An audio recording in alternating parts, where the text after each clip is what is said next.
My name is Jeff Morgan. I am from Dallas, Texas. Again, I want to thank Representative Julie Johnson. Representative Julie Johnson is a House representative from House District 115. She is just finished her first term in session. She's a Democrat from the area, and she gave a town hall meeting to the people in Farmers Branch. So I went to the town hall meeting and listened to her presentation. She was very happy about one issue in particular, among other issues, but she was very happy that there was additional funding being granted to pre-kindergarten classes because this would help the low-income children learn how to read. And one of the things she said that she was very strong about, that if a child is not reading proficient by third grade, it's over. It is over.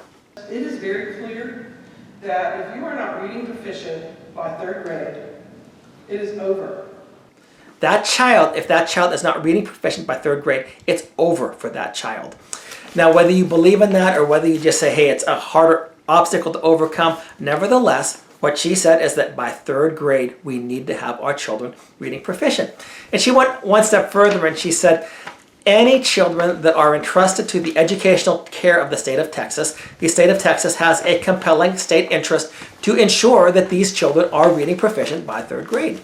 We have a compelling state interest to make sure every child in our educational care is reading proficient by the age of third grade.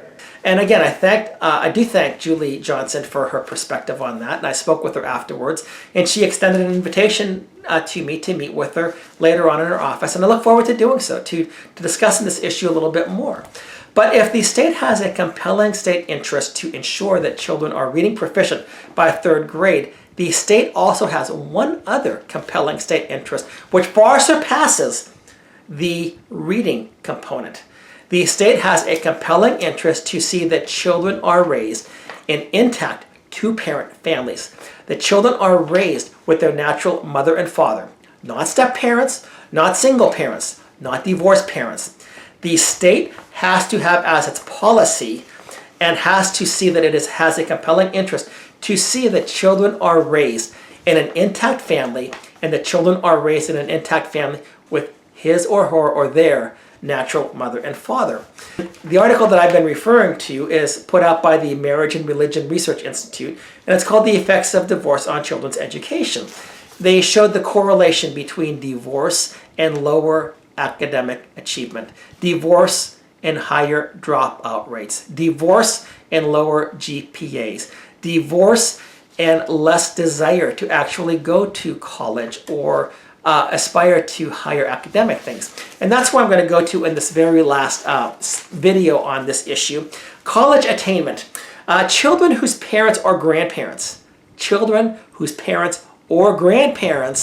divorce tend to have fewer years of education. Grandparents, if you divorce, those children tend to have fewer years of education.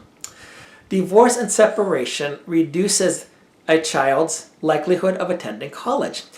And it's not just that the children of divorce are less likely to attend college, but children who have gradually graduated from high school and then go to college and their parents are divorced then, they only have a 33% graduation rate compared to 40% of the children who come from intact two-parent families. Entering college. Over 57% of children who live in intact biological families enter college. Over 57%. Children in step families, 33%. Children in step families, 33% chance of entering college. Children in single parent families, once again, you're going to be surprised about this, but they have a higher chance of attending college than children in step families. Children in natural families, 57%. Children in step families, 33%.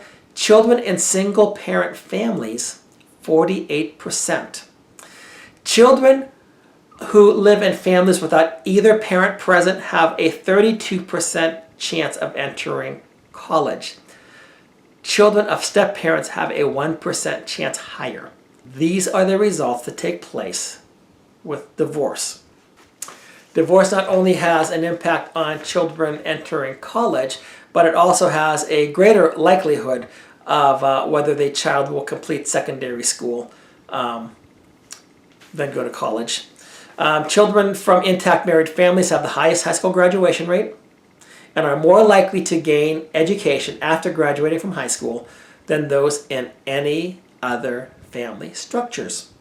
When you divorce, you basically, statistically speaking, have now consigned your children to a less than stellar educational life. College expectations.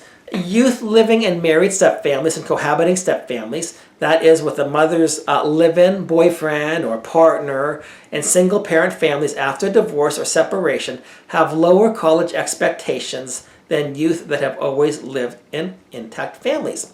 60% of mothers in intact families expected their child to graduate from college. 40% of mothers in cohabiting stepfamilies expected their children to graduate from college. 36% of always single mothers expect their children to graduate from college. Once again, the important factor here is the family structure.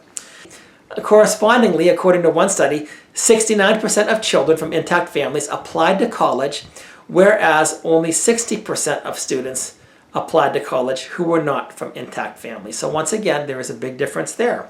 About 40% of sons and 45% of daughters from intact biological families aim to get more education and after obtaining their undergraduate degree. They are more likely to get a graduate degree or a PhD.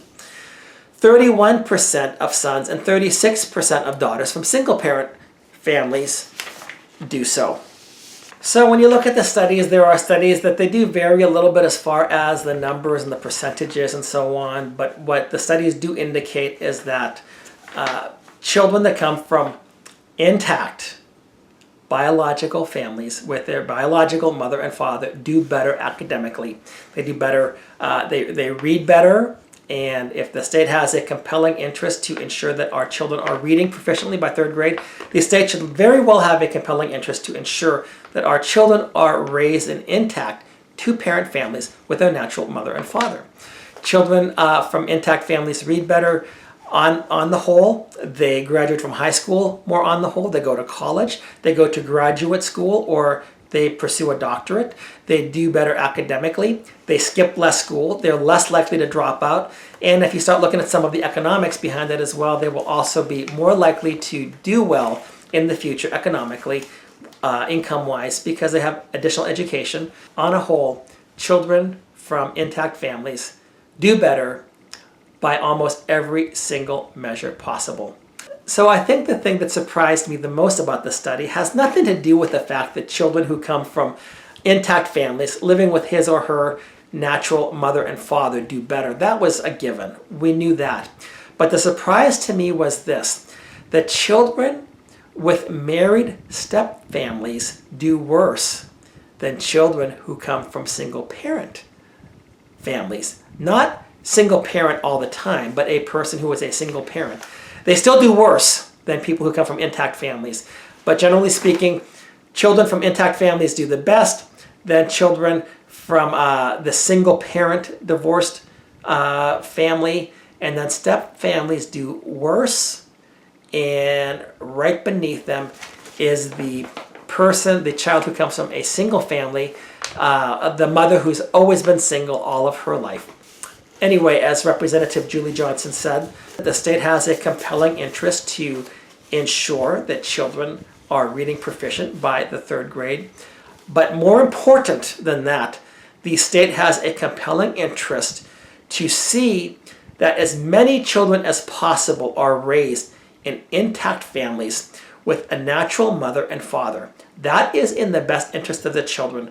And based on the devastation that takes place through divorce, through family separation and disruption, which is rampant in the state of Texas, the state of Texas needs to address the issue of divorce, take active steps to help strengthen families and strengthen marriages. That is in the best interest of the children.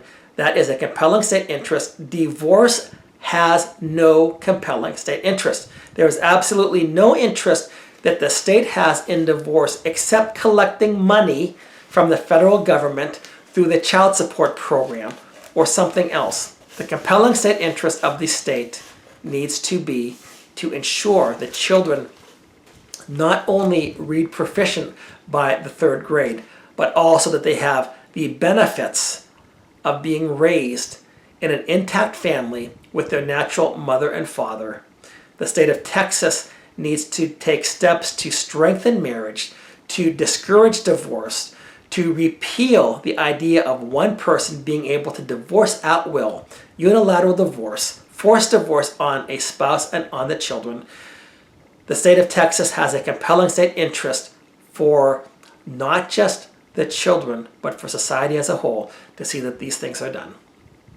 Thank you.